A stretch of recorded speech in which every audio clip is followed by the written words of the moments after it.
This is Inside Indiana Business Radio for the morning of Friday, September 13th, 2024. I'm Alex Brown. Agriculture producers nationwide are expressing growing concerns over farm income prospects, according to the latest Purdue University CME Group Ag Economy Barometer. Jim Mintert with the Purdue Center for Commercial Agriculture says the outlook for a bountiful fall harvest is being more than offset by declining crop and livestock prices. The thing that's happened here is more people are pointing to lower crop and livestock prices as their top concern. This month, that was chosen by 30% of the people in the survey.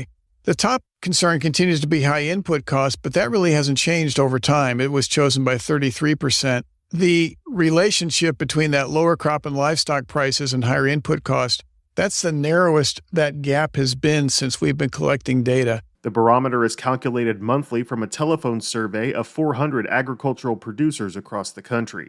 Northern Indiana Public Service Company is requesting approval from the Indiana Utility Regulatory Commission to raise electric rates for its more than 480,000 customers. The Merrillville-based utility said if approved, the move would raise the average residential electric customers' rates by $32 per month. NIPSCO said Thursday that the increase is being implemented to support its ongoing transition to renewable energy as well as infrastructure upgrades. Lafayette-based North Star Systems, which provides automation and monitoring services for a variety of industries, is expanding its workforce in Tippecanoe County. The company said Thursday it is adding 30 jobs to its operation, which is currently based out of the Matchbox co-working studio.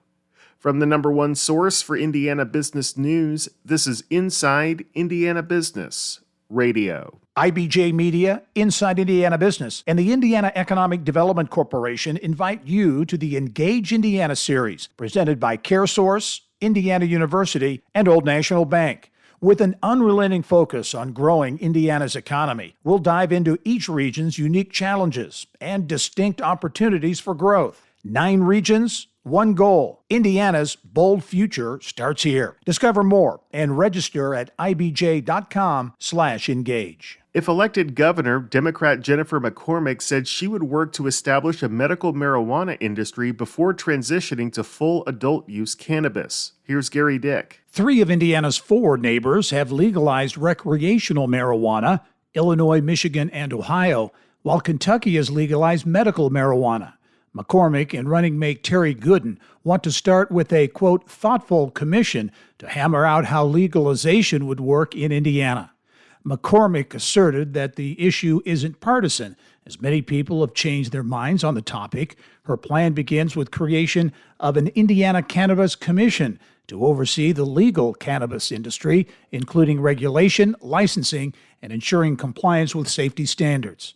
Her campaign said the independent body would help Indiana develop a well-regulated cannabis market, protecting Hoosiers and ensuring transparency as the state transitions to full legalization. McCormick says the state should establish a medical marijuana industry first and learn from successes or barriers before legalizing recreational marijuana. She notes many Americans use marijuana to help with anxiety, terminal illness, and mental health. She said there is no timeline for the process. The plan also addresses the issue of unregulated hemp-derived THC products currently flooding Indiana's gas stations and smoke shops. By regulating these substances, the campaign says the state would protect consumers and ensure that cannabis products meet safety standards. McCormick says one estimate is that legalization could generate $172 million annually for Indiana. This is Gary Dick for Inside Indiana Business Radio. Indianapolis-based One America Financial, the city's largest private company, has agreed to sell its full-service retirement plan business to New York City-based Voya Financial. Under the terms of the deal, which is expected to close on January 1st, Voya will pay $50 million up front, plus up to an additional $160 million in the second quarter of 2026, contingent on the performance of certain metrics. One America's retirement plan business has about $47 billion in assets under administration through a variety of retirement plans. One America, which has more than 2,500 employees overall, declined to say how many of those employees work in the retirement plan unit. Voya declined to say whether the acquisition would have an impact on employment in Indianapolis. Rohrman Automotive Group CEO Ryan Rohrman is this week's guest on the Business and Beyond podcast with Gary Dick, presented by PNC, a weekly conversation with high-profile Hoosiers in business, sports and entertainment, and beyond. Available now from your favorite podcast provider. I'm Alex Brown for Inside Indiana Business Radio on Demand.